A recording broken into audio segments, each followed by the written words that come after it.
Luke, many congratulations. What a contest. Just talk us through it.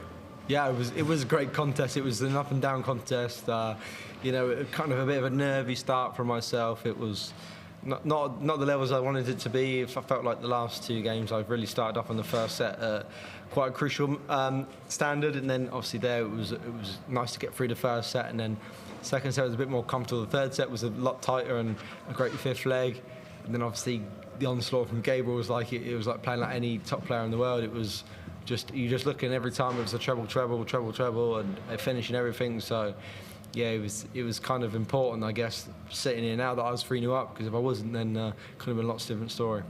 Yeah, after the last game, you said that it was hard to play someone when not a lot's thrown back at you.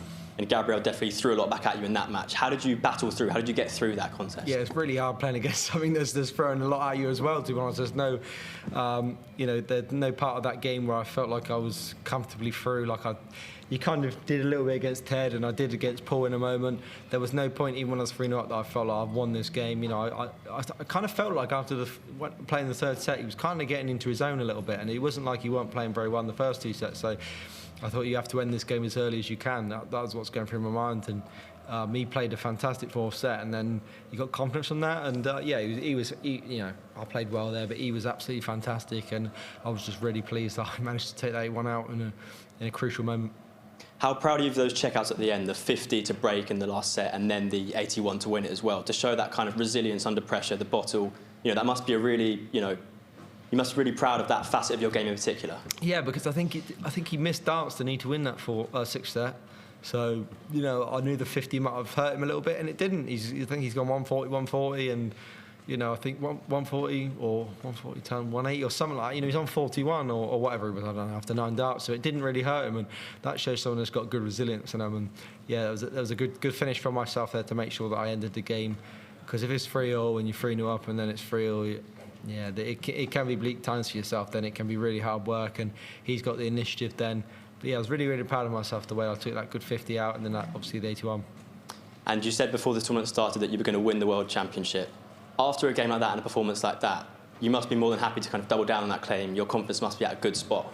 Yeah, of course. You know, it's said in jest a little bit because of the fact of who comes to this tournament saying they're going to lose it. If you do, then there's no point being here. You know, you say it in a way where I'm going to win this, because if you don't believe that, you won't win it. If there's no one in this tournament that's going to say I'm not going to win this tournament, then they're going to win it. They just won't. So yeah, of course, you know, it's a bold claim. You know, if it comes off, you know, there's a couple of players that have said it and not worked out for them. So I'm hoping that I'm not a part of that. But of course, like I said, it's in jest. I think I'm going to win it, because you have to have that positive that mindset. So I hope it comes true, but I know I've got a lovely tough running from here on. So yeah, it's going to be a tough one for myself. But I feel much capable of doing what I did in 2024, 2023. I don't know what it is now. 24. Best of luck. Thank you. Luke, well done. Is this sick part of you, the competitor in you, going to be pretty pleased that you've had a match like that on reflection? Yeah, of course. I mean, they're great games when you win them. They're not so great when you lose them. You know, they're hard ones to take. You're 3-0 up and then you lose a game 4-3. They're obviously very hard to take, but when you win them, they're great. And there has been many times over this, you know, last 3 or 4 months where I've lost games where it's been a tight one. And you know, the European Championship finals, you know, it was a game that I felt like I could have won. I didn't. So obviously, really, really pleased to win a game that was tight. And 3-0 up, I was playing lovely and kind of just sort of slowed down a little bit, but I found that right level at the right time, and you know, I thought it was a great game overall.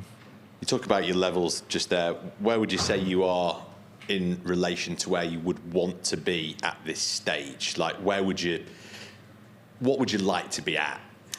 I'd like to see my scoring a little bit more consistent. I think in moments it's like really, really good, and then in moments it's a little bit like, oh, it's not that great at the moment. So look, it's long formats. When you're playing best of 7 sets, you know, you have to allow for good moments, bad moments, scoring great, scoring not so great.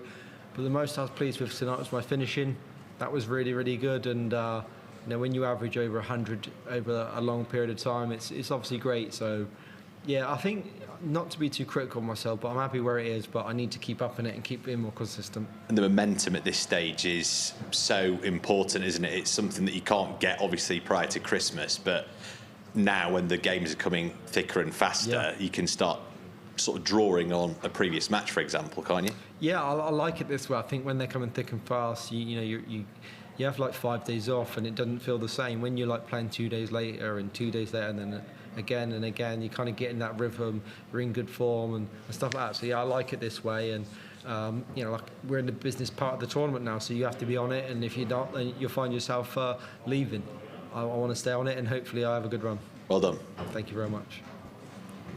Luke, huge congratulations. A lot been made about what a battle that was, but do you feel coming out the other side of that, your game will be in a stronger place heading into the rest of the tournament because of this? Yeah, I guess so. I think when you're involved in a game that's like really ebbed and flow, you kind of find out what you're made of a little bit. Last year I kind of the first 2 games I wasn't really involved in. I think it was kind of really simple, and then when I played against Peter, he put the pressure on me, and I kind of folded a little bit. It wasn't that level that we'd seen the year before, and then through the year.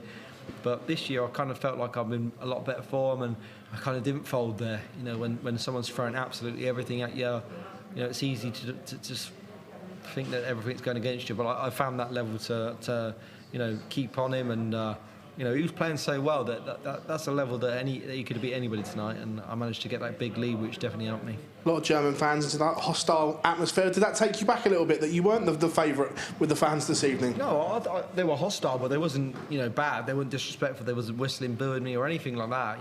Maybe on the walk-on, but I suppose that shows how great the German fans are, in my opinion. I think the 33% tonight were Germans, and they outdid everyone, in that crowd tonight. And when you go to Euro tours, of course it's tough playing a German, but you sit back and realise how great the German fans are. They really do have good voices, and most of the time they're very respectful as well. I've experienced a lot of good respect from them. So they were.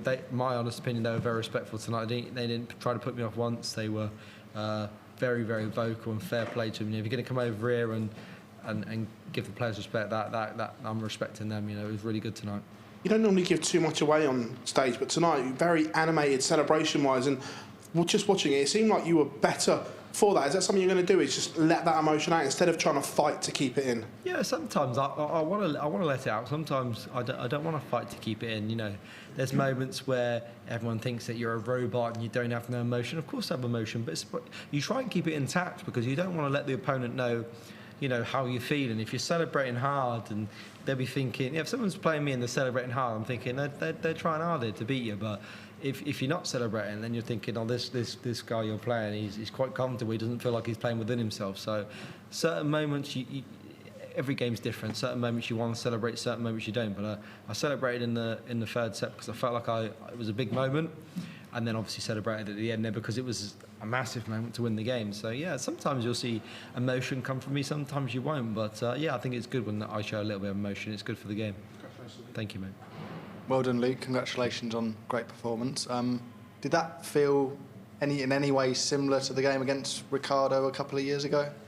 Yeah, a little bit, but the game was completely flip reverse. Against Ricardo, I was down and out, and then managed to find something, and it was more of a trying to prove something to myself. Whereas that game, I guess I was trying to prove something to myself, but I wasn't trying to play against the crowd. I was just trying to play against a great player in Gabriel, and he pushed me all the way there, and in what was one of my, probably looking back, one of my favourite games, to be honest. The only games I can look back on was that was the game against Joe Cullen. It was a bit back and forth, and it was similar in that game. And when you win games like that, it really does feel special. Do you actually get enjoyment from that still, or does it just feel like pressure and nerves while you're up there? Yeah, a lot of enjoyment from that game, to be fair. Obviously I've sat here, I'm the winner. Of course I'm going to be enjoying it more than Gabriel. But, there was moments in that game where I was like, I'm hitting great scores and he's following me, and you get an enjoyment. You're thinking, this is a proper game here, I know the averages weren't, I don't know what they were. They weren't 110, I guess. But, sometimes a really close contested game that really, ebbs and flows, it is a good game to watch for the fans and for the people at home. But for me as a player, I really enjoyed being a part of it as well. And in those latter sets, does it feel like you're playing a world-class top 10 player? Gabriel's ranked 47 in the world, but does it feel like he was a world-class player coming back at you there? Yeah, that's not a world number 47 playing in that game there right now. You know, it was that's a top 32 player. That's a nearly top 16 player. And you know, for me, Gabriel, after he made that semi-finals, didn't push on enough after it. He needs to go. Obviously, easy me saying this because I'm here as the winner, but he needs to, you know, come back from this tournament and think, you know, my game is still there. I am still good enough to beat the best, and yeah, try and get himself back up there because he's a fantastic player, and at one point he was Germany's best player. So he probably will take a lot of confidence from this, even with this loss. Thank you, mate. Luke, well done on that win. What's it like when you're standing behind someone that are putting in a performance that we've not seen in a long time? Because it happened last year with Peter Wright. He produced that out of nowhere, really, and it seems to happen again. I think that's Gabriel's best performance for a long, long time on stage. Yeah, do you know what? I think it happens to me quite a lot, to be fair. I've been on so many performances where, you know, you're kind of playing against someone that is not really shown a lot, and then all of a sudden they find everything, and you're like, where has this come from? But like I said before I played the game, I was never going to take Gabriel for granted. I know he's a good scorer when he's on it, so, you know, when I play against someone, I always prepare for the best version of them. And, you know, he was absolutely unbelievable tonight. He kind of give away a little bit in the first 3 sets. You know, if he would have kind of won one of them, it would have been a different game maybe. But, yeah, it was a nice game to be a part of. I'm really, really proud that I was the one that got through it. When you're in a tournament as one of the title favourites, how much do you keep an eye on what's happening? Last night we lost Stephen Bunting. We know what Luke Littler's doing. Van Gogh played well last time out. Anderson's been playing well. How much do you keep an eye on that and what these other big boys are doing? Yeah, I mean, I don't keep an eye on it like I'm worried about what they're doing. I watch it because as a fan, I want to see what's going on. But for myself, you know, you can only worry about anybody. You can't worry about anybody but yourself. Because if I'm worried about what they're doing, not worried about what I'm doing, then I'll fail to, you know, finding myself at the tournament. Of course, you know, as a fan, I watch everything, most of it anyway, you know, see what's going on. But I focus on myself because it's important that I'm worried about what I'm doing rather than what they're doing. Cheers, Luke. Well done tonight. Thank you.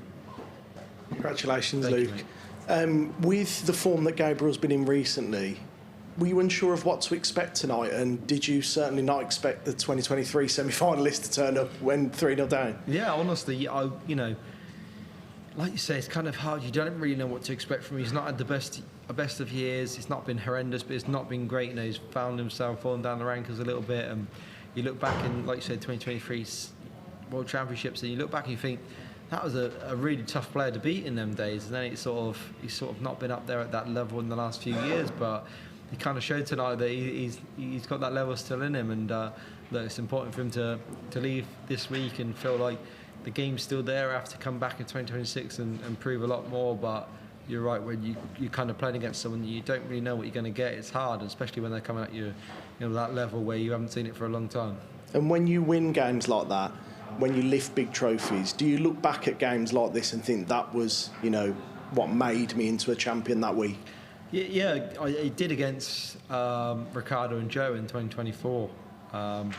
You know, everyone was telling me in 2024, you know, when I beat Ricardo, is your name on the trophy? And I beat Joe, and there's like, you know, is your name on the trophy? Everyone's saying it. I'm thinking, I don't know, maybe it is, but it was on the trophy in the end. I had to go out and earn it. But yeah, when you win games like this and you're close to going out, it's kind of good because you're kind of jotting through the tournament, winning 3-0, 3-0, 4-0, 4-0, 5-0, and then you come against someone who's going to test you. You're thinking, hold on, you haven't been tested. So for me, when you tested, it does stand you in good stead, and that will tee me up very nicely for my next game. And how pleasing was the doubling element of your game tonight? Because up until right near the end, it was rock solid and up really high percentage-wise. Yeah, I was really, really pleased with it. Obviously, when you're playing 6 sets, it's not going to be always really good. You're going to have moments where it's not so great, but on reflection, I feel like my finishing was probably what won me the game. The 50 out, the 81 out, you know, they're the two biggest moments in the whole of the game, and especially that 40, I think it was 44 in the third set as well, to win that one. Them sort of moments are what, you know, I could have had a 33% or 30% checkout percentage tonight, but them crucial moments is really what matters and what people forget. So I was really, really proud of the way I was taking up them crucial moments. Well done, mate. Thank you. Congratulations.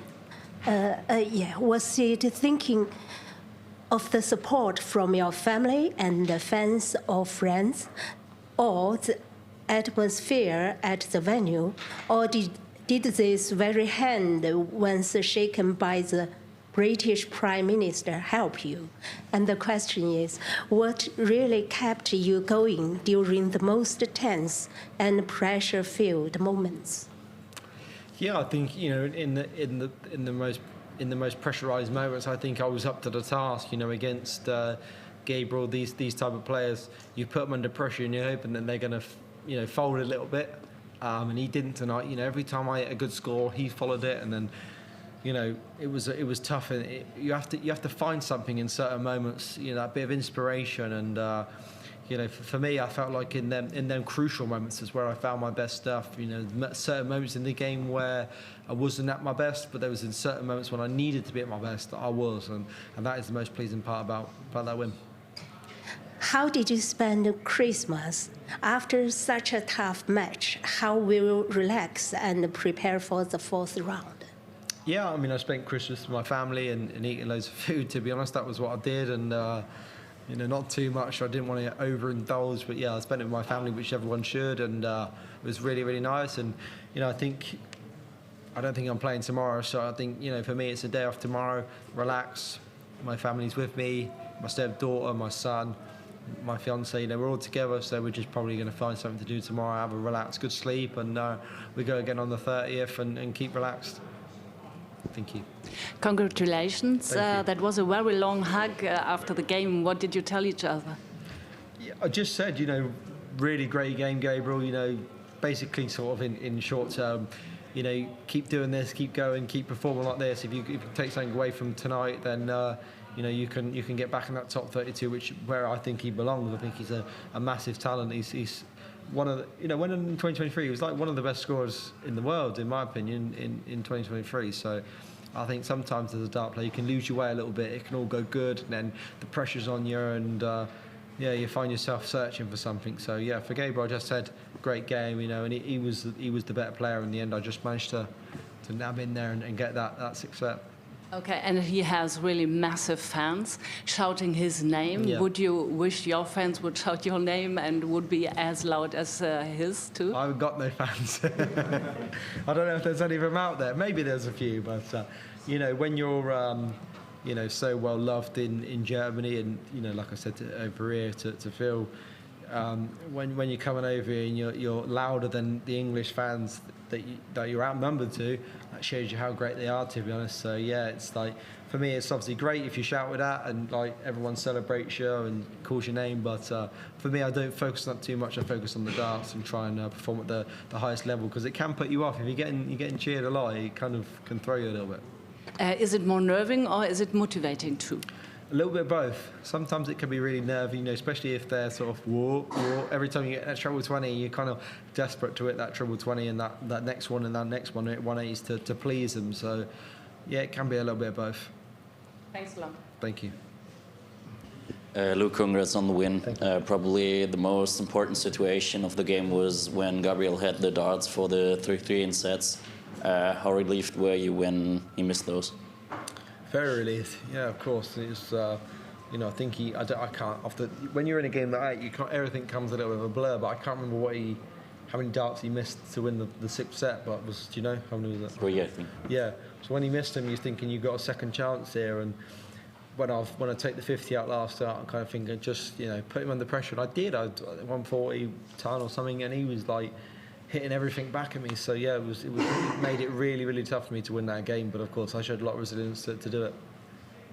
He achieved a German record on the Alapelli stage. Does that prove the point that the Germans can really take the next step on that stage? What was the record? It was the German record average on the Alapelli stage. The highest average from a German. Yeah, I mean, there is a lot of talent come from Germany now. Nico Springer is the one for me that I was obviously very disappointed with, that didn't really show up. I thought he was going to have a good run or test a lot of players. He's got that next level in him, I feel. But he showed up to the Worlds and wasn't at his best. And Gabriel, for me, was that player in 2023. So I don't know, where it goes from there. Martin obviously didn't play very great in his game against Ryan. But the good thing about it is there's a bigger constituent of German players now, rather than just one outshining everyone. You've got 4 or 5, 6 on tour now, and that will keep rising. With the youngsters coming over and seeing how great the game is now, there'll be great youngsters. You know, I think Germany's like 660 million people, isn't it, population? So them young kids that maybe will turn up in 5 years' time will then be the president to come here in 10 years' time and be the different class. But at the moment, yeah, someone needs to stand up in Germany and really go like, I'm that top player. Thank you. Going on to your last answer, what do you think is missing to create this top player in Germany? Because Martin is out, Ricardo's out, maybe Arno is out in a few minutes. Like, what is missing there? Yeah, I mean, people like Arno, of course, you can't blame him. He's like, this is a free run for him, and you know, he's had a good payday. He's like playing against one of the best players in the world, inexperienced. You know, for the other Germans, it's like you have to find your level in a different country. You know, they do play really well in Germany when the crowd's behind them, but you have to find that level when you're not in the same country you're in.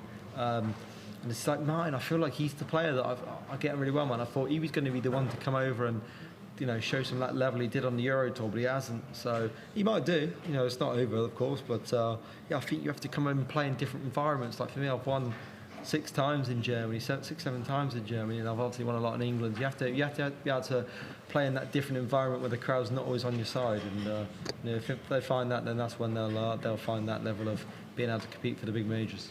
You have to play a lot in Germany as well. How do you handle it to go to another country and play? Like, what can they learn from you, maybe? I think just not like, I mean, for me, I guess I don't get like cheered a lot, so it's like I'm not like when I'm going to a different place, it's not like it's something new to me that I'm not getting cheered. You know, I probably kind of don't get cheered in England, I don't get cheered in Germany or Netherlands or anywhere like that. So I kind of like when I'm there, it's kind of normal to me. I guess to them when they're cheered in Germany and they come here, they maybe lack that bit of boost that probably drives them. You know, when they're in Germany, you get that buzz and they kind of thrive on it. And when you're here, there's not that as much. So maybe that can be a deciding factor. But for myself, I kind of guess that when you're not cheered anywhere you go, that maybe that is like something that you don't expect. You're not expecting it. So yeah, I mean, when I'm playing Germany, England, Netherlands, anywhere in Europe, you know, you're not getting cheered, so you don't expect it to happen. Thank you. Thank you.